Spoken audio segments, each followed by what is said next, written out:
My name is Blythe Worstell, and my presentation today will focus on my June 2014 trip to Iceland. I'll begin with an overview of the country, give a brief overview of the issue of soil erosion in Iceland, and conclude with a quick walkthrough of my travels.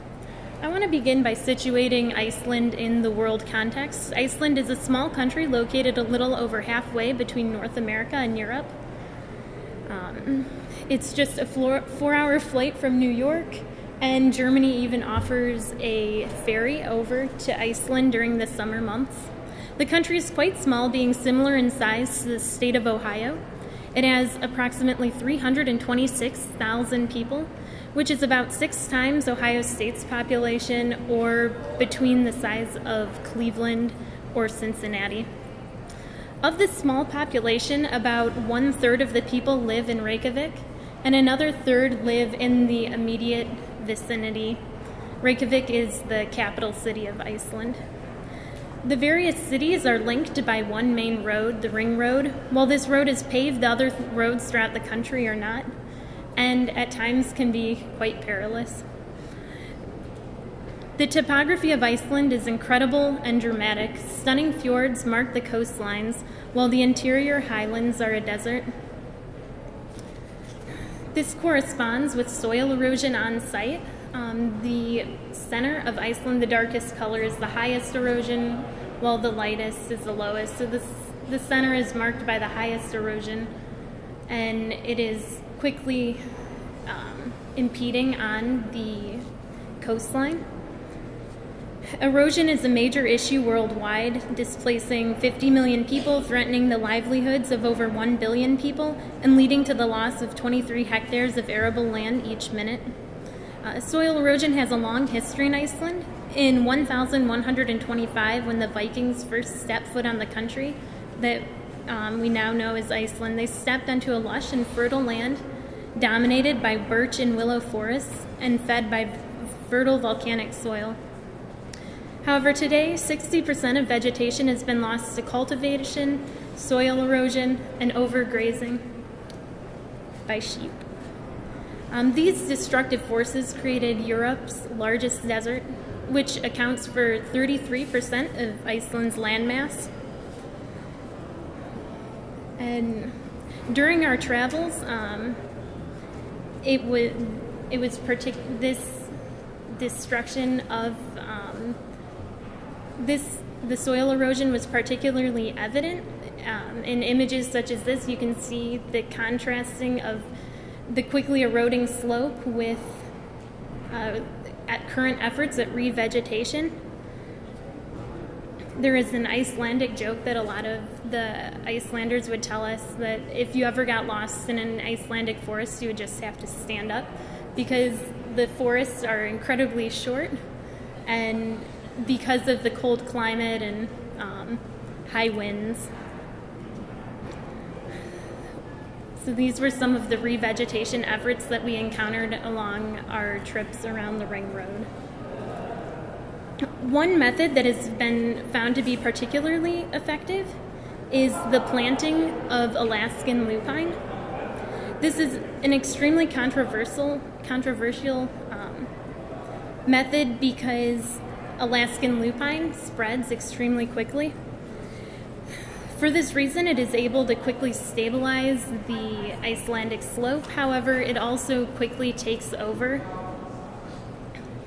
We talked to ecologists at the University of Reykjavik, and they were deeply concerned with the lupine's potential for lowering the diversity of Icelandic habitats. So our trip took us around the Ring Road. The first half of our trip took us around the Ring Road, and the second half we did a 40-mile backpacking trip through the portion of the Icelandic desert where there's the boundary between the erosion and the vegetated landscape. We started our trip in Reykjavik and camped about 15 miles outside the center of the city. It was a 15-minute walk to the center of the city, and we got to see the architecture, the harbor, and the various public spaces that the city offered. There was a major focus in the public spaces on the use of hardscape because Iceland is a cold climate. They utilized different hardscapes to help enliven the spaces. And there were trees and forests, parks. During our first trip, we were originally going to take a bus route around the entire country, but the pricing was about the same as renting a car. So we ended up renting a car and moving from Reykjavik north around the Ring Road to the northwestern fjords and then down into the south coast. So I'm going to take you through that experience. So there was our car. And along the coastline, the terrain was very dramatic and varied. We went first to Snæfellsjökull National Park, where there was the Snæfellsjökull volcano. Because of the volcanic activity in Iceland, the landscape had dramatic crags, which were vegetated by low-growing grasses and mosses. And the scale of the landscape was incredibly dramatic. On the second day, we were able to camp by the crater of an extinct volcano.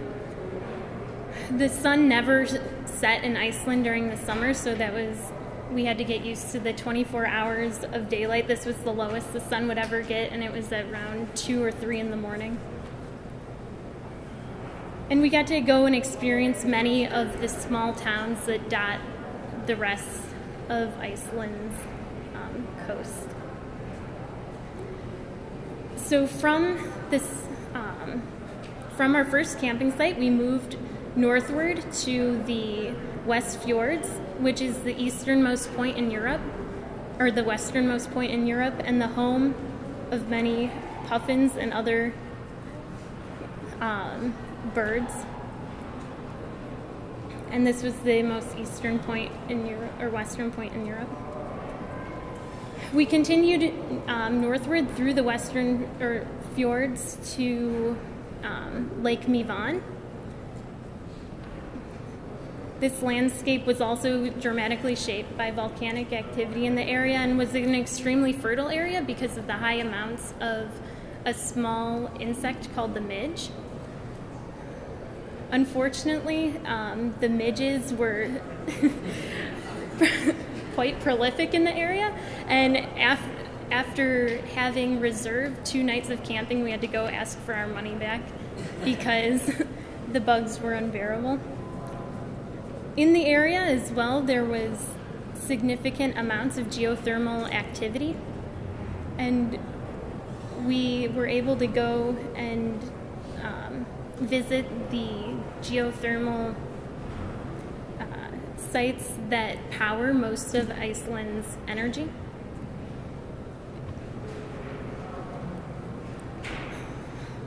In order to prepare ourselves for the 40-mile backpacking expedition, we did a smaller 20-mile expedition through Vatnajökull National Park.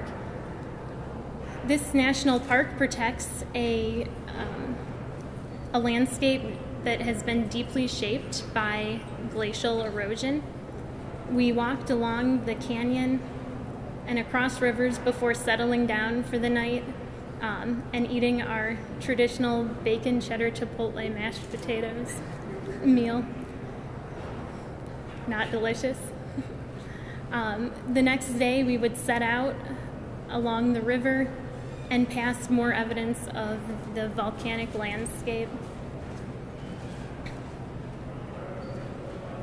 A lot of the formations were made of basalt, and this basalt is created after the volcano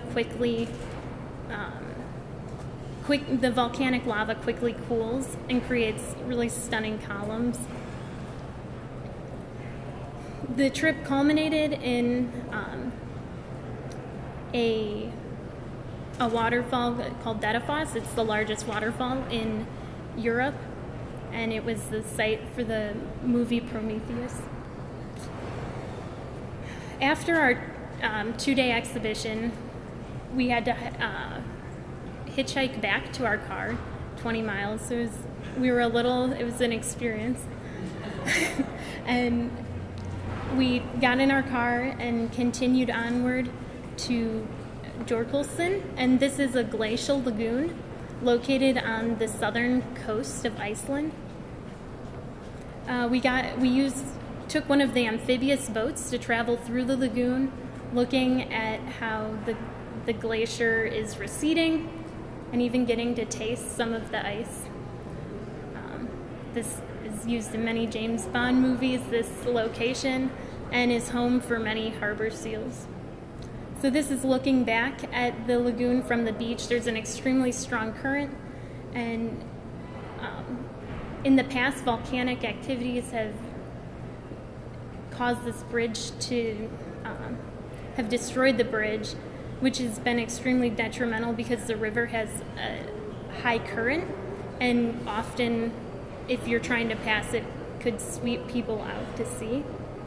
The beaches along this lagoon were these black sand beaches which washed up ice.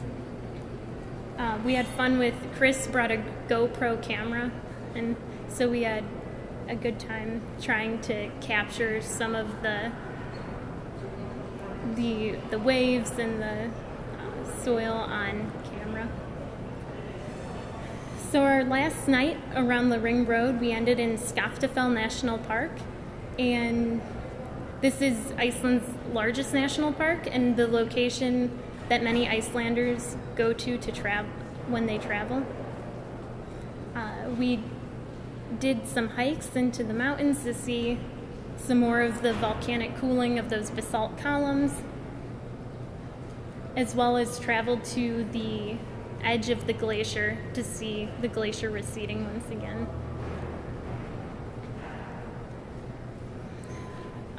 Our last outing was to Pinglavir National Park, and on our way we encountered many of Iceland's horses. This site is home to the original geyser. It's the geyser after which all other geysers are named, as well as the location of, this was, Pinglavir National Park is the location of the first Viking parliament, and the location where the North American and European continental plates are shifting apart.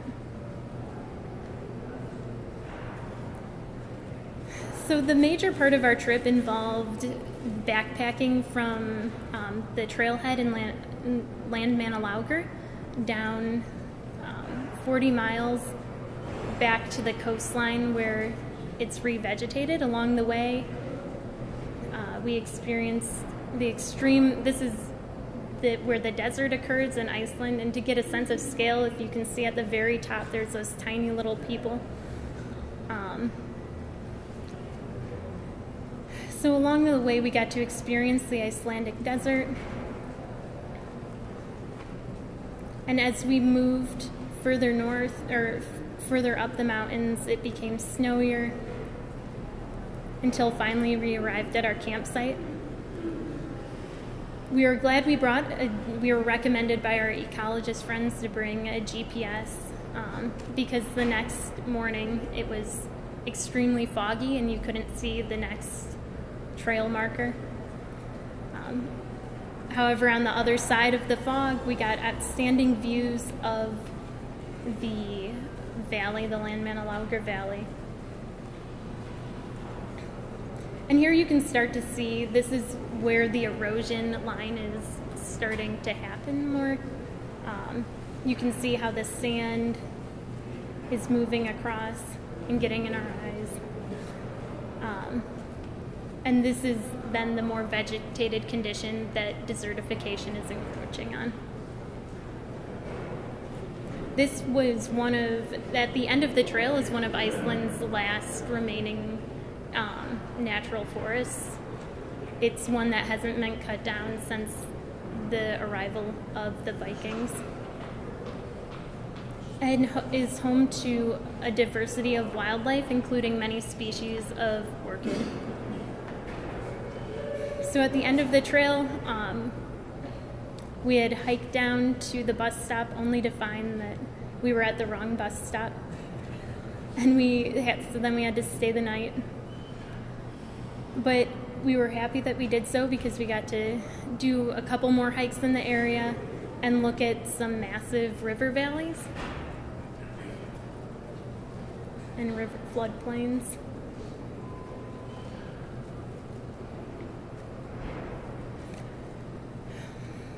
So the very end of our trip, we headed back to Reykjavik and then finally to the Blue Lagoon before we took off for home again. So, in conclusion, my trip to Iceland allowed me to go and experience the dynamic and changing landscape and to experience issues of erosion and erosion control in an intimate way, where I could talk to ecologists and get a first-hand perspective on their opinions on invasive and native species, while also getting to travel and form those opinions for myself. Thank you.